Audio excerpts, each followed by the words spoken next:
The fear of incapability grips us all, especially in a situation where we feel we lack individuality or originality. The solution, knowing that in life to complete any task successfully, we would need to go through a phase which involves trying different things.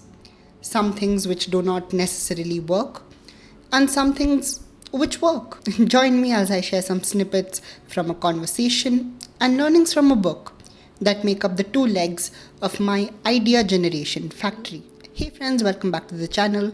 If you're new here, hi, my name is Yash and I'm a student based in Singapore. Today I'll be exploring two arguments when it comes to dealing with idea generation and what it means to be creative in general. The first prong of our discussion today would be about the Shakespeare complex, the notion that ideas are derived from personal experiences. The second prong of our discussion would be about the Asper complex, where what we deem to be original ideas are basically an amalgamation of several ideas that have already been put out there in one form or another. Let's dwell on the Shakespeare and Asper complexes and overanalyze our perception about idea generation. Before we move on to the actual meat of the video, let me tell you that I have a blog which is linked on the screen right now.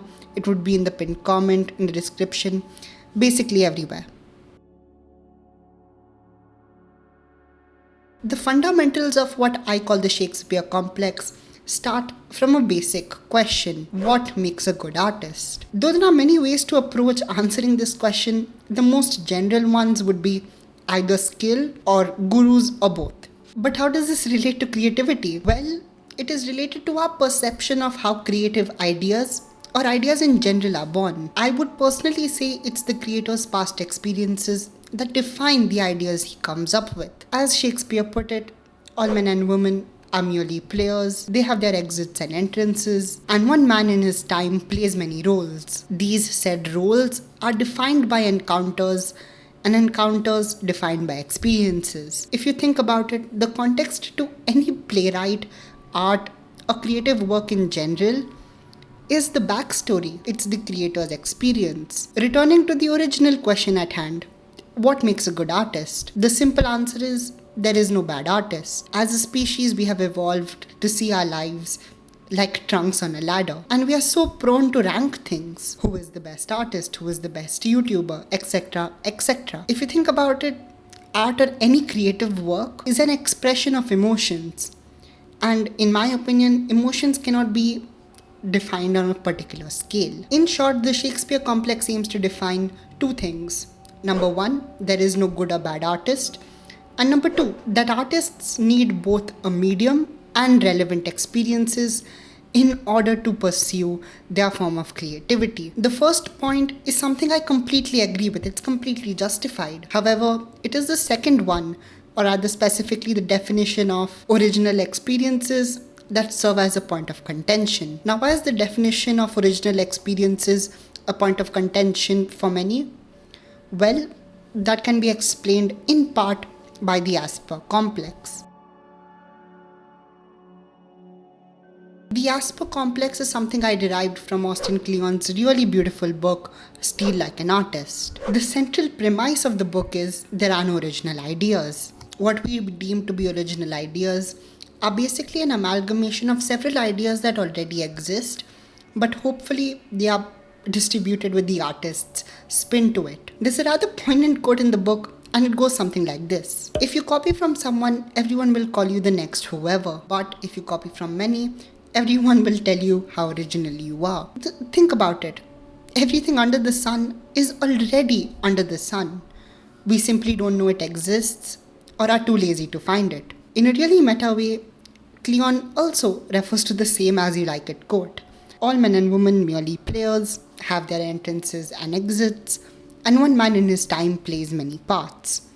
Another way to say this, fake it till you make it. He basically tells us to fake it until people see us in that light, or pretend to make something until we eventually end up making it. Though I do not completely agree with his perspective, I do acknowledge that it is an eventuality of life. After all, you start off a phony and then become real.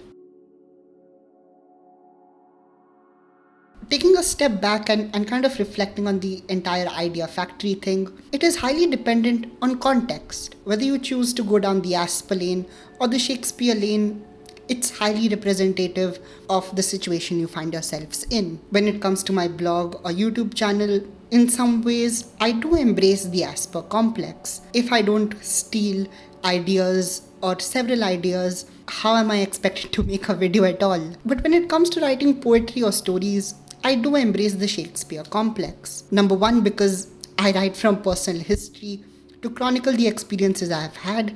And number two, because there is no need for consistent output of my art. There is a rather popular phrase, embrace the toolbox. The context behind this particular phrase is that a handyman has 50 different tools, each for a specific purpose. A tool cannot really be used for a dual purpose. Similarly, the Shakespeare and Asper complexes cannot be used in every situation.